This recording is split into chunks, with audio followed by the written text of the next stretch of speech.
मुझे ये मालूम हुआ कि इतनी बड़ी बड़ी शख्सियत हमें दुआ देने वाले राजनाथ शर्मा जी, तुमसे जो ना मिले वो ज़माने से कब मिले, अरे जो लोग भी मिले वो तुम्हारे सबब मिले।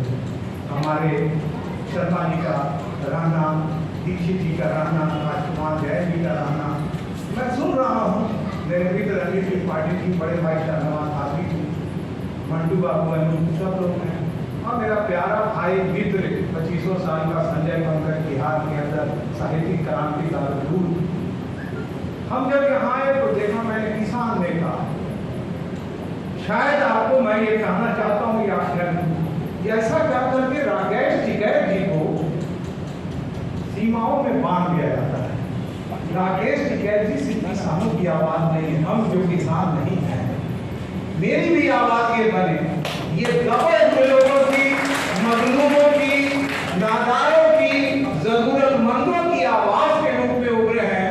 और चूंकि हम लोग 1970 ये जयप्रकाश आंदोलन के समय के हम लोग उपज हैं, तो हमने उसके बाद अगर कोई बड़ा आंदोलन देखा जिसमें सब्र देखा, जब्त देखा, हमला देखा, जंग देखी और लोगों से मिलजुल कर प्यार बांटने का हुनर देखा, वो राकेश टिकैत जी की शख्सियत में नजर आया।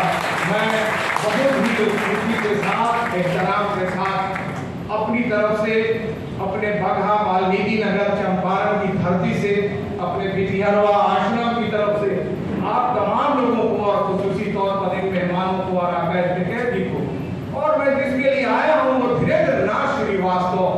शायद का नाम इतना बड़ा नहीं होता है, या तो धीरेन होगा या श्रीवास्तव होगा।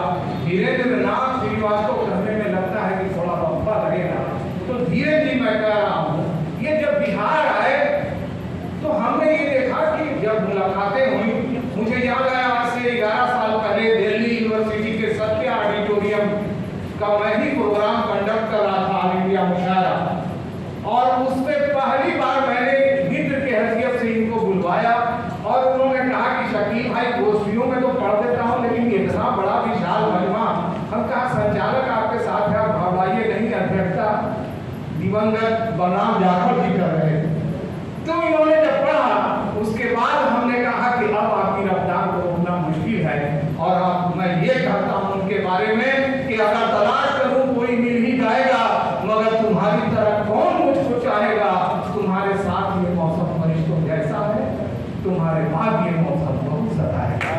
तो हम धीरेन्द्र जी की आवाज को, धीरेन्द्र जी की बात को, अच्छा भी हो सकता है, यानी पॉजिटिविटी की तरफ बढ़ते हुए कदमों को, मैं जब आ रहा था रास्ते में तो मैंने दिल्ली में देखा, अभी अभी जो मैं आ रहा था, एक जगह देखा बोर्ड मजनू का टीला। हमने कहा वाह दिल्ली, आज के दौर में जब नाम बदलने की होड़ लगी हुई है तो ये मजनू का टीला कैसे नजर आ रहा है। और तब हमने देखा कि ये विधानसभा के बगल में है, तो क्या ये सारे मजनू जहाँ रहते हैं उन्हीं का ये टीला है। तो हमें ऐसा लगा कि ये मजनू का टीला कितना प्यारा नाम है, काश के इसके कुछ दिन के बाद लैला की हवेली भी होती।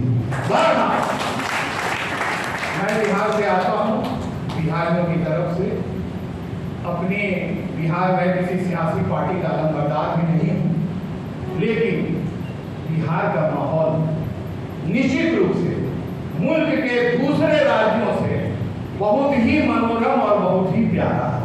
वहाँ आज भी जो सरकार है, मैं तारीफ नहीं करना चाहता क्योंकि मैं पार्टी का आदमी नहीं हूँ, लेकिन जो हुकूमत 15 साल से है मैं देख रहा हूँ, उसमें एक शख्स है हिम्मतवान की मेरा मुख्यमंत्री, जो चाहता है वो करता है। और ये नाम बदलने वाले लोग हों या फिर लाठी करने वाले लोग हों, इनकी कोई चलती उलती नहीं है। ये हमारे नीतीश कुमार का ही एक गर्व है और ये कलेजा है कि मोहब्बतों की फिजा कायम है। हम नित्य दिन वहाँ साहित्य का आयोजन करते हैं।